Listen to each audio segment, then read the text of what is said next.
इस वीडियो में हम पढ़ रहे हैं क्लास 6 संस्कृत रुचिरा का पंचमः पाठः वृक्षः। आज हम इसमें करेंगे इसका अभ्यास। प्रश्न नंबर 1, वचनानुसारम रिक्त स्थानानि पूरयत।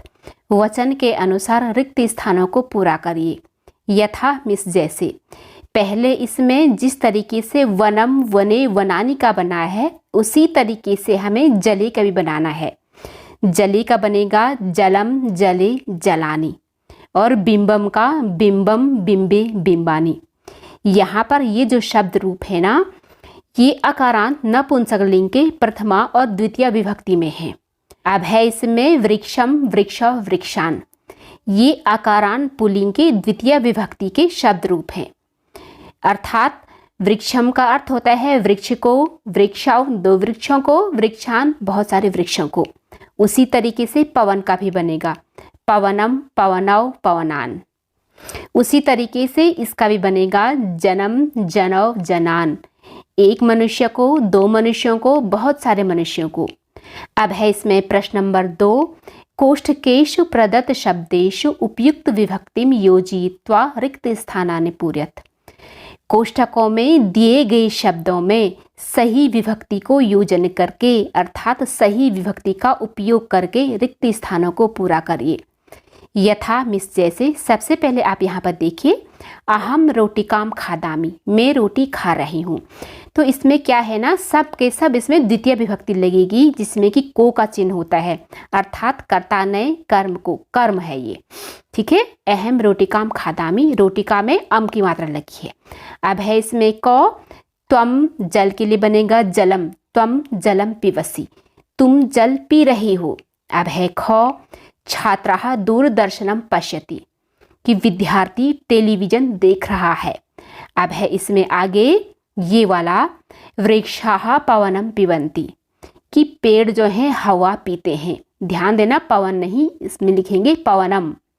अब है ताः कथा लिखन्ति, ये जो है ना इसमें बहुवचन में आए हैं क्योंकि कथा एक वचन में है, तो यहाँ पर ता भी बहुवचन में है क्योंकि वो बहुत सारी कथाएं लिखेंगे, इसलिए कथा को बहुवचन में यूज किया गया है। ताः कथा लिखन्ति। अब है इसमें गा, आवाम जंतुशालाम गच्छावः। आवाम का अर्थ होता है हम दोनों जंतुशाला में जा रहे हैं। अब है इसमें प्रश्न नंबर 3, अधोलिखितेषु वाक्येषु कर्तृपदानि चिनुत। कर्तृपद क्या होता है ना, कि जो सेंटेंस में कर्ता होता है अर्थात डूअर, जो कि सेंटेंस में काम करता है उसे ही बोला जाता है कर्ता। तो इसमें कौन कौन से कर्ता हैं वो हमें देखना है। जैसे यहाँ पर आप ध्यान से देखिए, क में वृक्षाः नभः शिरसु वहन्ति, कि पेड़ जो है आकाश को शिरों में धारण करते हैं। कौन धारण करते हैं? पेड़ करते हैं, वृक्षाः। तो वृक्षाः हो गया यहाँ पर कर्ता अर्थात कर्तृपदानि। अब है इसमें खा, विहगः वृक्षेषु कूजन्ति, अर्थात पक्षियां पेड़ों में कूकू करती हैं। कौन करती हैं कूकू? पक्षियां करती हैं। विहगः, तो विहगः यहाँ पर कर्ता। अब है इसमें गौ, पयो दर्पणे वृक्षा स्वप्रतिबिंबम पश्यन्ति, कि पानी रूपी दर्पण में वृक्ष अपना प्रतिबिंब अर्थात अपनी छाया, अपना जो रिफ्लेक्शन होता है ना, वो अपनी छाया जो है देख रहे हैं। कौन है इसमें जो कि देख रहा है? वृक्षः। तो ये है इसमें कर्तृपदानि। अब है इसमें घ, कृषकः अन्नानि उत्पादयति, कि कृषक जो है किसान अन्न उत्पादन करते हैं।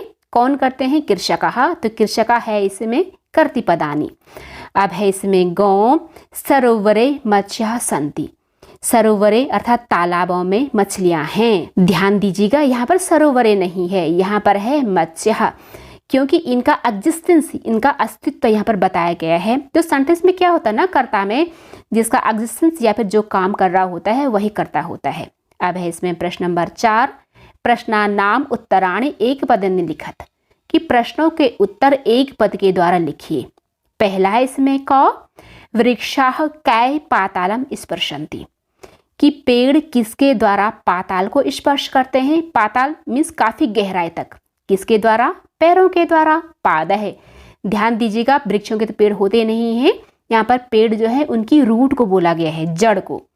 अब है इसमें ख, वृक्षाः किम रचयन्ति, पेड़ क्या रचते हैं? जंगलों को। वनम वनम, तो बहुवचन में हम लिखेंगे वनानि। अब है गौ। विहगः कुत्र आसीना। विहगः का अर्थ होता है चिड़िया। चिड़िया कहाँ आसीन है, मिस कहाँ पर बैठी हुई है? शाखा रूपी दोला में। दोला अर्थात झूला, शाखा दोला। अब है इसमें घ। कौतुकेन वृक्षा किम पश्यन्ति, अर्थात कौतूहलवश यानी कि उत्सुकता पूर्वक वृक्ष क्या देख रहे हैं? अपना प्रतिबिंब, स्व प्रतिबिंबम। अब है इसमें प्रश्न नंबर 5। समुचित है पद है रिक्त स्थानानि पूर्यत, सही पद के द्वारा रिक्त स्थानों को पूरा करिए। यहाँ पर ये विभक्ति है, एक वचन द्विवचन बहुवचन में दिया गया है। पहला इसमें प्रथमा में है, जिस तरीके से गजह का बना है ना उसी तरीके से हमें अश्वह का भी बनाना है। गजह का अर्थ होता है हाथी और अश्व में से घोड़ा। गजह एक हाथी, गजौ दो हाथी, गजह बहुत सारे हाथी। अश्वह अश्व अश्वः। अब है इसमें द्वितीय विभक्ति में, जिस तरीके से इसमें सूर्यम का बना है उसी तरीके से हमें चंद्रम का भी बनाना है। पहला सूर्यम सूर्यौ सूर्यान। अब है चंद्र का चंद्रम चंद्रौ चंद्रान। ये द्वितीय विभक्ति में है जिसका चिन्ह को होता है। अब है इसमें तृतीय विभक्ति में, विडालैन विडालाभ्याम विडालः, उसी तरीके से मंडूक भी मंडूकैन मंडूकाभ्याम मंडूकै, इसका चिन्ह से होता है। अब है चतुर्थी विभक्ति जिसका चिन्ह के लिए होता है। सर्पाय सर्पाभ्याम सर्पेभ्यः, वानराय वानराभ्याम वानरेभ्यः। अब है पंचमी विभक्ति जिसका चिन्ह से होता है लेकिन अलग होने के सेंस में, जैसे मोदकात मोदकाभ्याम मोदकेभ्यः। उसी तरीके से वृक्षात वृक्षाभ्याम वृक्षेभ्यः। अब है षष्ठी विभक्ति जिसका चिन्ह होता है का की के या फिर रा री री, जैसे जनस्य जनयोः जनानाम, शुकस्य शुकयोः शुकानाम। अब है इसमें सप्तमी विभक्ति जिसका चिन्ह होता है मैं पे पर, शिक्षके शिक्षकयोः शिक्षकेषु। उसी तरीके से मयूरे मयूरयो मयूरेषु। अब है इसमें संबोधनम, हे बालक हे बालकौ हे बालकाः।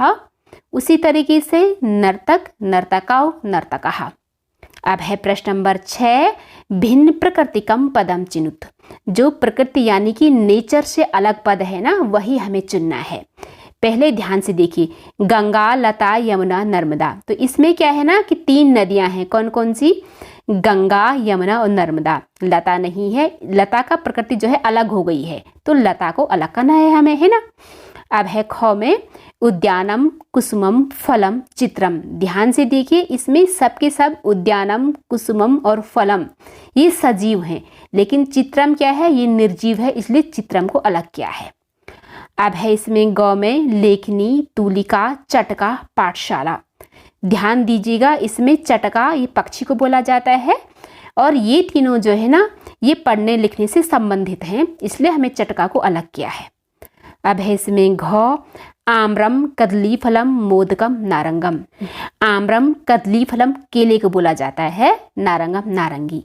तो मोदकम जो है अलग है, इसे बनाया जाता है, ये फल नहीं है, इसलिए इसमें मोदकम जो है प्रकृति से भिन्न शब्द है।